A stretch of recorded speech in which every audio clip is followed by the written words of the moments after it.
তাতে মিস্টার সৈকত দেবরায়ের অস্বাভাবিক মৃত্যুর জন্য আমরা মিস্টার অগ্নি চ্যাটার্জিকে অ্যারেস্ট করতে বাধ্য হচ্ছি।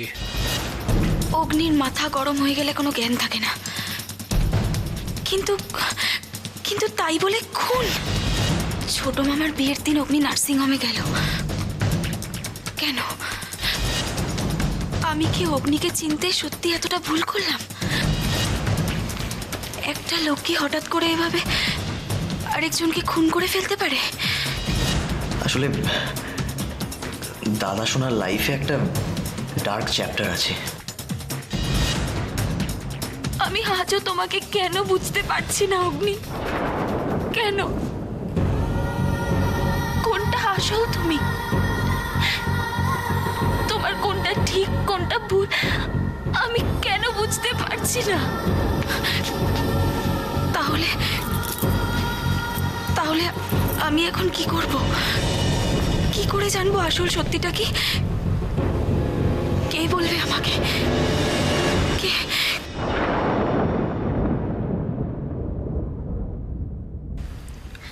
আয়ুষী,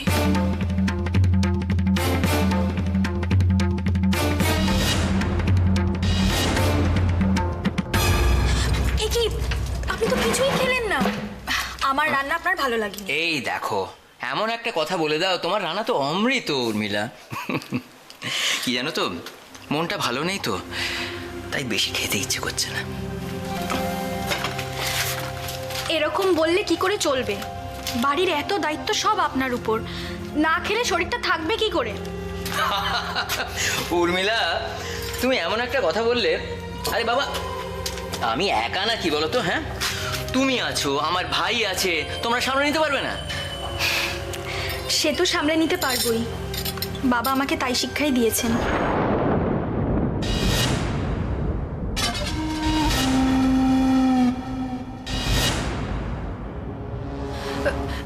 না, বাবা আমাকে বলেছে বিয়ের পর স্বামী সংসার এরাই সব।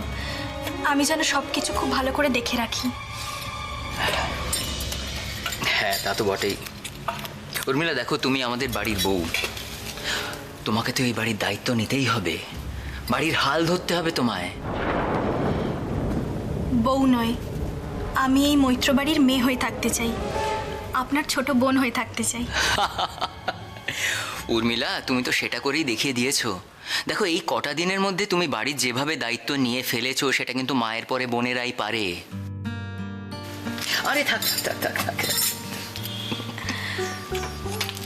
আপনি আমাকে আশীর্বাদ করবেন দাদা, আমি যেন সবার আদর্শ হয়ে উঠতে পারি, আমি যেন সকলের মুখে হাসি ফোটাতে পারি। আমরা শুধু শুধু উর্মিলাকে ভুল বুঝেছি। মেয়েটা সত্যি খুব ভালো। আমি কি সেটা বুঝতে যে একটু সময় লাগবে দাদা, আর যেদিন বুঝবেন ততক্ষণে মৈত্রবাড়ি আমার হাতের মুঠোয়। উর্মিলা, কি ভাবছো? হ্যাঁ, সব কিছু কিরকম হয়ে গেল তাই না? বিয়ের পর সবাই একসঙ্গে। দাদা, আমি এখন আসি, বাড়িতে আবার মা বৌদি সবাই চিন্তা করবে তো। তাও তো বটে। হ্যাঁ হ্যাঁ, এসো এসো এসো, সাবধানে যেও।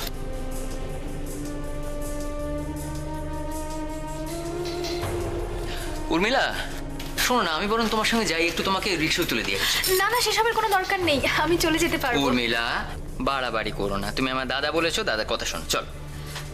বাড়াবাড়ি না করলে সবকিছু চিনবো কি করে, জানবো কি করে? আমি চলে যেতে পারবো, আসছি। আচ্ছা বেশ বেশ, এসো, সাবধানে যাও, এসো। কোন আবার কার? সূর্য। হ্যাঁ রে, বল। সে কি? কি করে?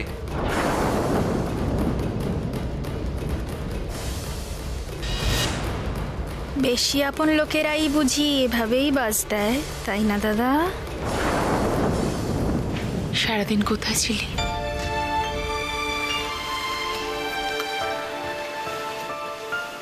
অন্য সবার কাছ থেকে লুকোতে পারলেও মায়ের কাছ থেকে লুকোতে পারবি? এই কদিন তোর বাবা যখন নার্সিংহোমে জীবন মৃত্যুর সঙ্গে লড়াই করছিল, আমি নীরবে অনেক কেঁদেছি আর উপলব্ধি করেছি যে কেঁদে মানুষের মন জয় করা যায়, কিন্তু কাউকে সুস্থ করে তোলা যায় না।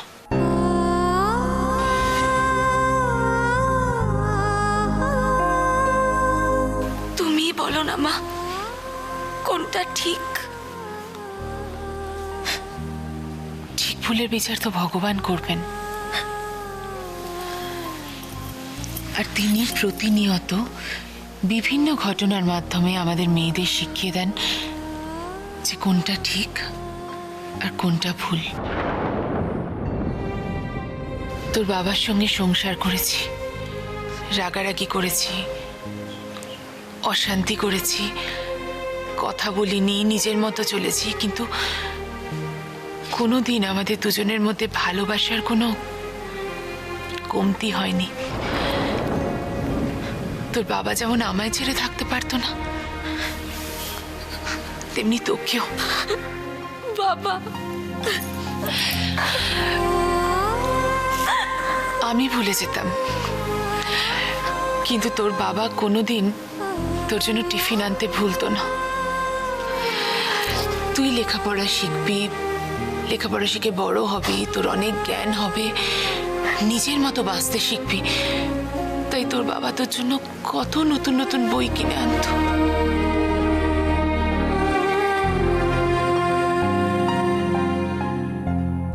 তোর বাবাকে দেখে বুঝতে পারতাম ভালোবাসার কত মানে। কাঁদিস না, কাঁদলে মানুষ করুণা করবে তোকে, কিন্তু কোনোদিন চোখের জল মোছানোর জন্য কাউকে পাশে পাবি না। কি করব মা, তুমি বলো। আমি তো আর নিজেকে সামলাতে পারছি না। অপরাধ বোধ আমাকে তাড়িয়ে নিয়ে বেড়াচ্ছে। অপরাধ বোধ? অপরাধ বোধ তো তাদের হবে যারা অপরাধ করেছে, আর শাস্তি তাদের পেতেই হবে যারা প্রতিনিয়ত অন্যায় করে চলেছে। আমাদের সমাজ ব্যবস্থাটাই এরকম, যারা প্রতিনিয়ত অন্যায় করে চলে তাদের শাস্তি দেওয়ার জন্য বৈঠক হয়, আলোচনা হয়, ন্যায় নীতি আইন তৈরি হয়, কিন্তু তারপর তারা সবাই রেহাই পেয়ে যায়। আর তোর আমার মতো মেয়েরা চোখের জল ফেলে চলি না আয়ুষী। কিন্তু যারা অপরাধ করেছে তাদের তো শাস্তি পেতেই হবে আয়ুষী। জোর করে প্ল্যান করে বাড়ির বউ বানানো যায়, হাসি সম্মান কেড়ে নেওয়া যায়, অত্যাচার করা যায়, কিন্তু অপরাধ সেটা তো কোনোভাবেই মেনে নেওয়া যায় না, কিছুতেই মেনে নেওয়া যায় না। যারা সত্যিই অপরাধ করেছে যেভাবেই হোক শাস্তি তাদের পেতেই হবে। মা, শাস্তি তাদের পেতেই হবে। আমিই বাঁচাবো ভাগ্নেকে রে দিদি। তুই? অসম্ভব। আগে নিজের অবস্থাটা বোঝ। তুই নাকি অগ্নিকে বাঁচাবি? আমার অবস্থা যাই হোক না কেন রে দিদি, আমি তোকে কথা দিচ্ছি তোর ভাই, তুই আমাকে একটিবারের জন্য ভরসা করে দেখ। সত্যি বলছিস? তুই পারবি? পারবো দিদি, পারতে যে আমায় হবেই। একবার যখন কথা দিয়েছি তখন এটা জেনে রাখিস দিদি যে তোর এই ভাই কাউকে যদি কথা দেয় সেটা সোনার অক্ষরে লেখা থাকে। আরে বাবা, প্রাণ যায় পর বচন না যায়। কি এত চিন্তা করছিস রে দিদি? হ্যাঁ, কেন চিন্তা করছিস? এখন থেকে তোর সমস্ত চিন্তা আমার। হ্যাঁ রে দিদি, বললাম তো আমায় ভরসা করে দেখ। তোর এই ভাইটা যখন এসে গেছে তখন তোর সমস্ত দুঃখ কষ্ট দুর্দশা সবই ভাইটার। তোকে এইভাবে আমি দেখতে পারবো না রে দিদি। দেখ, আমি তো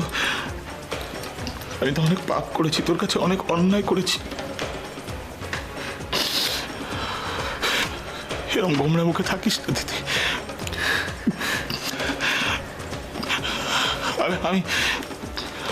তোর মুখে হাসি ফুটিয়ে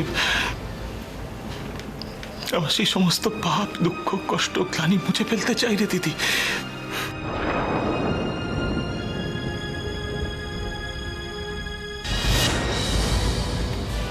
কাঁদিস না। এই দেখো কি করছিস দিদি?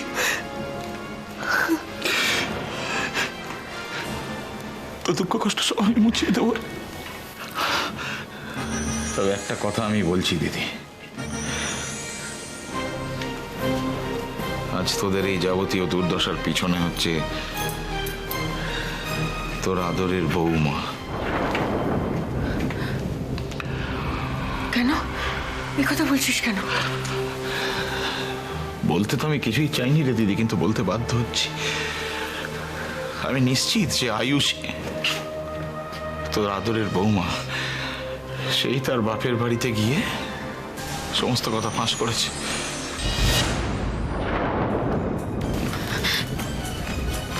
মা, তুমিও কি মনে করো অগ্নি বাবাকে খুন করেছে?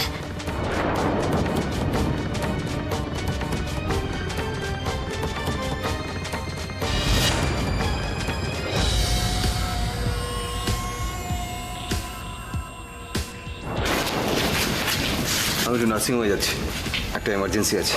মানে কি হয়েছে? কারোর শরীর খারাপ? না সেরকম কিছু না, আমি একটু আসছি। হ্যাঁ, আমি মনে করি অগ্নি তোর বাবাকে। কিন্তু আমি কেন মানতে পারছি না, অগ্নি এত অন্যায় করার পরও কেন মন বলছে ও খুনি হতে পারে না? তাহলে খুনি কে?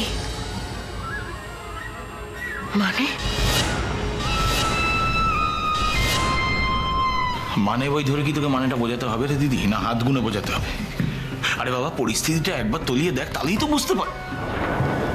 তবে একটা কথা আমি না বলে পারছি না তোকে দিদি, তা সে তুই যতই আমায় খারাপ পা। আরে বাবা, তোর আদরের বৌমা আয়ুষী, সে কি এ বাড়িতে কম অত্যাচার সহ্য করেছে? সেই মেয়ে যখন কোর্টে গিয়ে দাঁড়াবে কি করতে পারে বুঝতে পারছিস? আরে বাবা, সে তো যে সে মেয়ে নয়, অপর্ণা দেব রায়ের মেয়ে, সাক্ষাৎ ঝান্সির রানী লক্ষ্মীবাইয়ের মেয়ে। সেও তো কিছু কম যায় না, তাই না? কেন ও ও কি করবে? কি আবার করবে? তোদের গুণকীর্তন করবে কোর্টে দাঁড়িয়ে, বুঝতে পেরেছিস? সারা পরিবারের নামে মঙ্গল কাব্য রচনা করে সেইটা গিয়ে কোর্টে সবার সামনে বের করে বলবে। 498 বুঝিস দিদি? আরে বাবা, 498 বধূ নির্যাতন কেস। তখন না শুধু অগ্নিকে নয়, তোদের নিয়েও টানাটানি করবে পুলিশ। আর এই কেসে তো কোনো বেলও হয় না, সোজা পুলিশ আসবে, হাতে হাত করা, কোমরে দড়ি পরিয়ে তোদের থানায় নিয়ে যাবে, সেখান থেকে কোর্টে চালান করবে। আর কোর্ট কি করবে? তোদের 7 বছর হাজতবাসে পাঠাবে।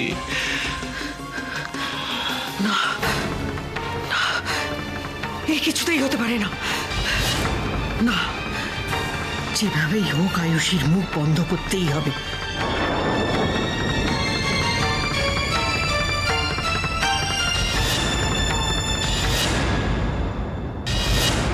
তাহলে দিদি ভাই, তোর এই বিটকেল ভাইয়ের হাতে তুলে দিলি তো গুটি। এবার তাহলে ভাগ্নে, তোমার শকুনি মামার খেল শুরু হোক।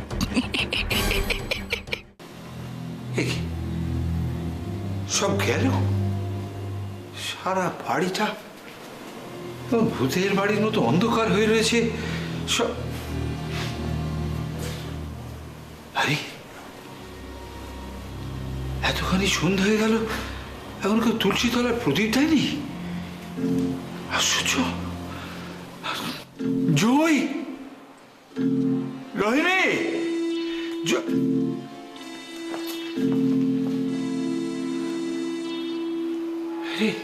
হ্যাঁ রে বাবা নীল, হ্যাঁ রে, তোর দিদা মামি এরা সব কোথায় গেছে দেখেছিস? আমি তো ঠিক জানি না দাদু, আমি এইমাত্র ছাদ থেকে এলাম। ও, তুইও জানিস না? হ্যাঁ জয়, জয়, আশ্চর্য, কারোর কোনো সাড়া নেই, শব্দ নেই। আমি ডেকে ডেকে সাড়া হচ্ছে। জয় বাবা, কি হয়েছে? দেখ না, তোর বৌদি তোর মা এদের কাউকে ডেকে ডেকে ছাড়া পাচ্ছি না। ওরা তো জানে যে এই সময় আমি একটু চা খাই। কি ব্যাপার বলতে গেলি? হ্যাঁ, আপনি চিন্তা করবেন না, আমি তুলসী তলায় প্রদীপটা জ্বালিয়ে আপনার জন্য চা করে আনছি। মনে হয় বৌদি কোথাও বেরিয়েছে। না না না না না, কোথায় বেরোবে, কোথায় বেরোবে? দেখ, হয়তো বাড়ির মধ্যেই কোনো এক জায়গায় হয়তো ওই ছেলের ওপর রাগ করে বসে আছে। মানে কি যে বলি, এত করে বারণ করি শোনে না, জানিস তো, শোনে না, দুশ্চিন্তা করে মরে খালি। হ্যাঁ, আমিও তো আগের দিন বৌদিকে সেটাই বলছিলাম যে ছেলেমেয়েরা বড় হলে তাদের একটু বাবা বলছি আপনি একটু দাঁড়ান, আমি আপনার চাটা করে আনছি। শোন শোন শোন শোন, তোকে চা করতে হবে না, তোকে চা করতে হবে না। না, আমি এই সময় কি চা খাই না সেটা ওই জানে, জুই জানে। ও তুই তুই পারবি না, তুই পারবি না। ও আগে আসুক, ও চা। আমি কি পারি না পারি সেটা আপনারা আস্তে আস্তে ঠিক বুঝতে পারবেন। জুই নয়নের মনি। মা, মা, উফ, বাড়ি নয় তো, একটা আস্ত চিড়িয়াখানা।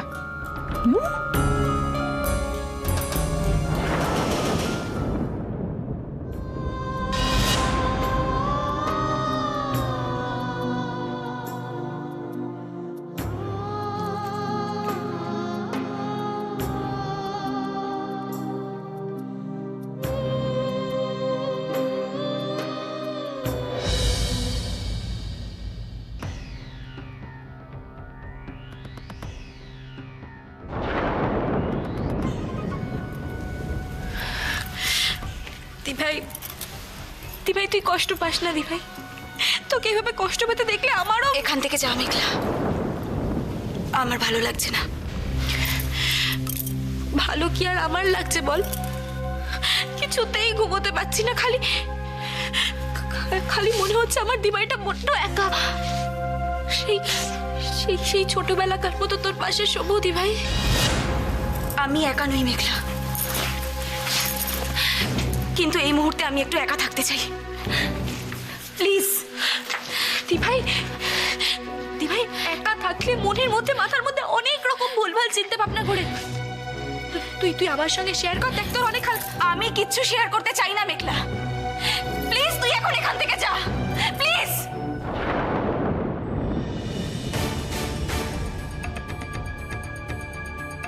তুই আমাকে তাড়িয়ে দিচ্ছিস দিভাই। তুই যদি আগের মতো আমাকে ভালোবাসতিস তাহলে কখনো আমার সাথে কাউকে ভালোবাসি না, শুনেছিস? আবার বলবো, আমি কাউকে ভালোবাসি না, কাউকে ভালোবাসি না, কাউকে।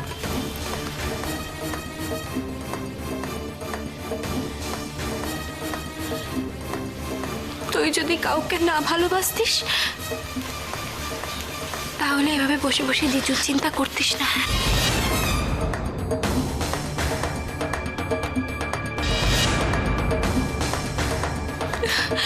ভাই, আর কেউ তোর মন বুঝুক না বুঝুক, আমি তোর মন বুঝি।